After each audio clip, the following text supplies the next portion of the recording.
প্রিয় শিক্ষার্থীবৃন্দু, এই পর্যায়ে আমরা শর্ট টার্ম ফিন্যান্সের একটি নিয়ম, সেটা হলো কস্ট অফ কমার্শিয়াল পেপার নিয়ে আলোচনা করব। তোমরা লক্ষ্য করো, অঙ্কটি খুবই গুরুত্বপূর্ণ। কেন অঙ্কটা গুরুত্বপূর্ণ? আমরা জানি যে কমার্শিয়াল পেপারের মধ্যে তোমার স্বল্পমেয়াদী অর্থায়নের জন্য প্রতিষ্ঠান বাণিজ্যিক পত্র ইস্যু করে, মানে এটা স্বল্প সময়ের জন্য করে। কেমন? এটা ধর একটা নির্দিষ্ট সময় থাকতে পারে বা এটা দিন থাকতে পারে। তো এখানে লক্ষ্য করো যে হয়তো দেখা গেছে 3 মাসের জন্য প্রতিষ্ঠান বাণিজ্যিক পত্র ইস্যু করে টাকা সংগ্রহ করে, অথবা 1 বছরের জন্য হতে পারে। আচ্ছা, এখানে দেখো আমি এখন যে অঙ্কটি করাবো সেখানে আমাদের যে সেল ভ্যালু দেওয়া না থাকলে আমরা কিভাবে সমাধান করবো। কেমন? অনেক সময় দেখবো অঙ্কের মধ্যে সেল ভ্যালু থাকবে না। তো আমরা এটা জানি যে কমার্শিয়াল পেপারটা হলো সব সময় সেখানে ফেস ভ্যালু দেওয়া থাকবে। কেমন? কিন্তু কমার্শিয়াল পেপার আরেকটা বৈশিষ্ট্য হলো যে কমার্শিয়াল পেপারের ফেস ভ্যালু থেকে সেল ভ্যালু কম থাকবে সব সময়, এটা হলো নিয়ম। তার মানে কমার্শিয়াল পেপারের একটা অন্যতম বৈশিষ্ট্য, যারা ক্রয় করবে, ধরো যদি এটার ফেস ভ্যালু যদি 100 টাকা হয়, তাহলে প্রতিষ্ঠান যে ইস্যু করবে সে তোমার বিক্রি করবে হয়তো 90 টাকা, 95 টাকা, এইরকম আর কি এটার বৈশিষ্ট্য। অর্থাৎ কমার্শিয়াল পেপারের মাধ্যমে প্রতিষ্ঠান যখন টাকা সংগ্রহ করে, তখন কমার্শিয়াল পেপারটা যেই দাম থাকে তার চেয়ে কম দামে বাজারে বিক্রি করে। এখন আমার অঙ্কটা করতে হলে আমাকে কি করতে হবে? আমাকে সেল ভ্যালু বের করতে হবে। দেখো এখানে কি বলা আছে, আমরা প্রশ্নটা একটু দেখি। এক্স লিমিটেডের প্রয়োজন 70,000 to meet the additional working capital. Working capital মানে কি? শর্ট টার্ম ফাইন্যান্স, মানে এক বছর বা তার কম সময়ের জন্য যদি প্রতিষ্ঠান টাকা সংগ্রহ করার প্রয়োজন হয়, তাহলে সেটাকে ওয়ার্কিং ক্যাপিটাল বলে, মানে যে অর্থটা তারা ব্যবসায় খাটাবে। The firm is like to raise, তারা ফার্ম প্রতিষ্ঠান মূলধন বৃদ্ধি করতে চায়। The firm by using commercial paper, মানে তারা কমার্শিয়াল পেপার ইস্যু করে এক 10% ইন্টারেস্ট, মানে তারা যে কমার্শিয়াল পেপারটা ইস্যু করবে সেটা তারা 10% ইন্টারেস্ট করবে, মানে 10% তারা তাদেরকে সুদ দিবে। ইফ দ্য প্লোয়েটেশন মানে হলো, যেমন এটাকে বলা হয় উত্তরণ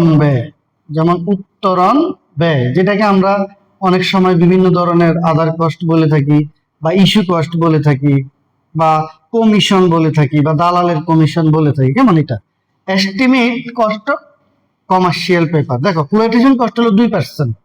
তো আমরা যখন সমাধান করব, দেখো এখানে কিন্তু বলা নাই অঙ্কটা কত দিনের, মানে নোটটা কত দিনের জন্য ইস্যু করা আছে, কোথাও বলা নেই।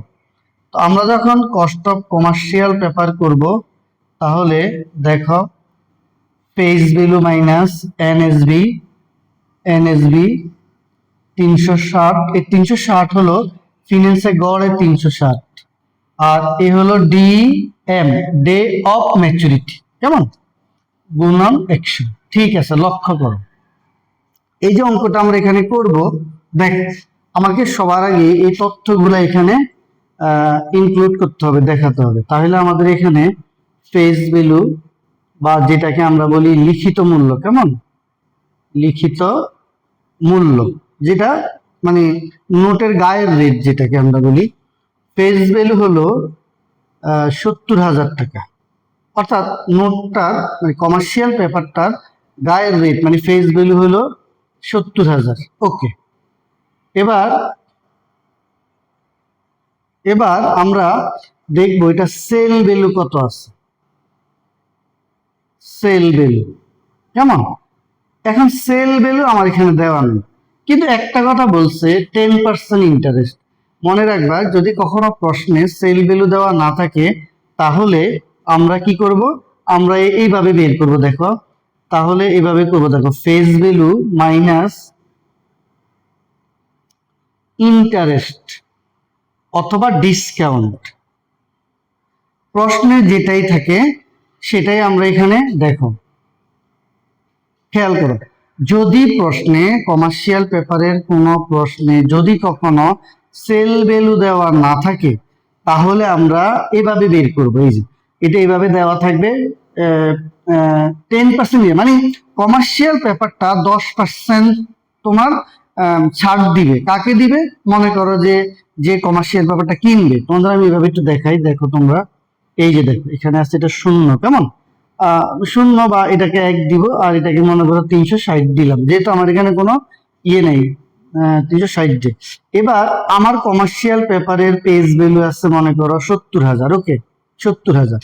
তাহলে আমি এই কমার্শিয়াল পেপারটা সেল করব এখন কম দামে। করার পরে আমি তোমাকে মেয়াদ শেষে, যেটাকে আমরা ডে অফ ম্যাচুরিটি বলি, সেখানে আমি তোমাকে 70,000ই দিব। বাট আমি তোমার থেকে এখন কত কম দামে বিক্রি করবো, এটাই আমরা এখানে বের করবো। এখন কম দামে যে বিক্রি করব, যে কমার্শিয়াল পেপার ক্রয় করবে সে 70,000 থেকে কম দামে কিনবে। কিনলে সে যখন মেয়াদ শেষ হয়ে যাবে তখন প্রতিষ্ঠান থেকে সে পুরা 70,000ই পাবে। তাহলে এই যে এইটার যে পার্থক্যটা, কেমন সেল ভ্যালু এবং পেজ ভ্যালুর যে পার্থক্য, সেই পার্থক্যটাই হলো যে যে কমার্শিয়াল পেপার ক্রয় করবে তা হলো বেনিফিট, তার লাভ হলো এটাই। এখানে এই ছাড়া কমার্শিয়াল পেপার ক্রয় করে খুব একটা কিছু পাওয়া যায় না, কেমন।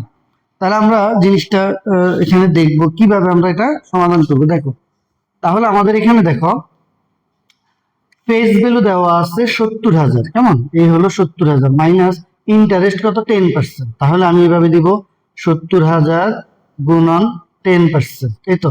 তাহলে 70,000 মাইনাস 7,000। ওকে, তাহলে এটা কত আসতেছে 63,000। এই তাহলে আমরা সেল ভ্যালু পেয়ে গেলাম। আচ্ছা, এখানে আছে দেখো এনএসবি, আমাদের এখানে এনএসবি বের করতে হবে।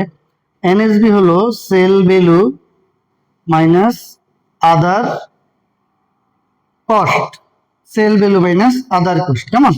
তো সেল ভ্যালু মাইনাস আদার কস্ট, সেখানে সেল ভ্যালু আমাদের এখানে দেওয়া আছে 63,000 মাইনাস আদার কস্ট কত আমি তো আর জানি না, তাই না। তো এখানে দেওয়া আছে ফ্লোটেশন কস্ট 2%। এটা কিসের উপর হবে?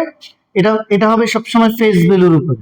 তাহলে 70,000 গুণন 2%, এটা হলো মনে করো যে হ্যাঁ অনেক সময় কমার্শিয়াল পেপার বাজারে ইস্যু করতে গেলে সেখানে কিছু খরচ হয় ওইটা। তাহলে এখানে 63,000 মাইনাস কত আছে, এটা 1400, কেমন। কমার্শিয়াল পেপার এটা আসতেছে 1400 টাকা। তাহলে যদি 1400 টাকা হয় তাহলে কত আসে দেখো 61,600 টাকা, 61,600। ঠিক আছে, এবার আমরা এখানে জিনিসটা বসাবো। দেখো, তাহলে আমাদের ফেস ভ্যালু আছে 70,000 আর এনএসবি হলো 61,600, এনএসবি 61,600, 360 আর হলো ডিএম হলো আমার এখানে 360। তুমি এখানে একটা জিনিস লক্ষ্য করো, এই যে অঙ্কটা আমি এখানে করলাম, দেখো এখানে ডিএম বা ম্যাচুরিটি পিরিয়ড বলে বা ডে অফ ম্যাচুরিটি বলে এটাকে। এটা হলো যে ডে অফ ম্যাচুরিটি, যেমন ডিএম মানে হলো ডে অফ ম্যাচুরিটি, বা যেটাকে আমরা এমপিও বলি, যেটাকে আমরা বলি ম্যাচুরিটি পিরিয়ড, ম্যাচুরিটি পিরিয়ড, কেমন। ঠিক আছে, তাহলে আমরা দেখো 8,400, 61,001 গুণন 100। ঠিক আছে, তাহলে আমাদের এখানে কত আসছে 13.67%। তাহলে আমরা এই অঙ্কটার মধ্যে আমরা একটা জিনিস আমরা এখানে দেখলাম, সেটা হলো যে যদি কখনো কোনো অঙ্কের মধ্যে বিক্রয় মূল্য দেওয়া না থাকে তাহলে কিভাবে বিক্রয় মূল্য আমরা নির্ণয় করব, এবং যদি ফ্লোটেশন কস্ট থাকে তাহলে আমরা সেটা কিভাবে নির্ণয় করব। তো আশা করি তোমরা অঙ্কটা বুঝতে পারছো। মনে রাখবা, যদি কখনো এখানে 360-এর কম হয়, এটা যদি মনে করো 180 দিন হয়, 90 দিন হয়, তাহলে আমি এটার ইআইআর করতে পারবো। যেমন এখানে তোমাদের আরেকটা জিনিস আমি বলি, যদি আমি এই অঙ্কটার যদি আমরা ইআইআর করতে যাই তাহলে আমরা কখন করব? মনে রাখবা যদি এটা ডিএম যদি এটা যদি 360 দিনের চেয়ে এই দুইটা যদি সমান হয় তাহলে আমরা ইআইআর করব না, তখন আমরা বুঝে নিব এইটা এবং ইআইআর একই কথা।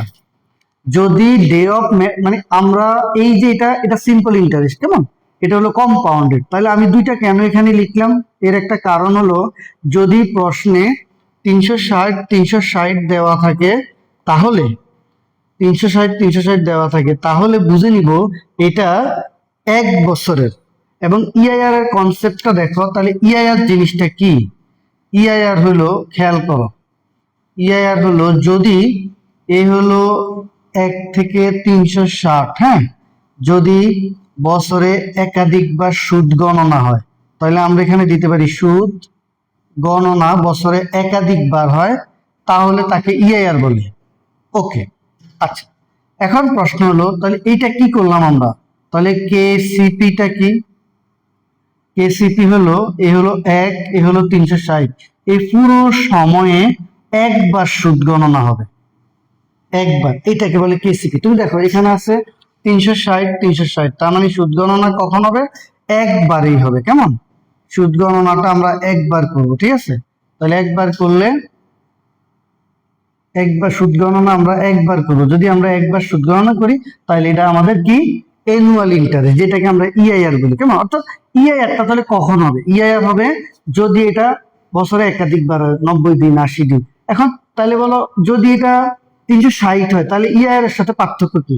তখন এইটা যা হবে ইআইআরও তাই হবে যদি বছরে 360 দিনেই উল্লেখ থাকে। আশা করি তোমরা জিনিসটা বুঝতে পারছো। তোমরা প্রতিটা অঙ্ক দেখবা, দেখে তোমরা আমাকে কমেন্টে জানাবা যে তোমরা বুঝতে পারছো কিনা। যদি তোমরা কোনো কিছু না বুঝো তাহলে তোমরা আমাকে বললে আমি আবার তোমাদের জন্য নতুন করে ভিডিও তৈরি করবো। ধন্যবাদ সবাইকে।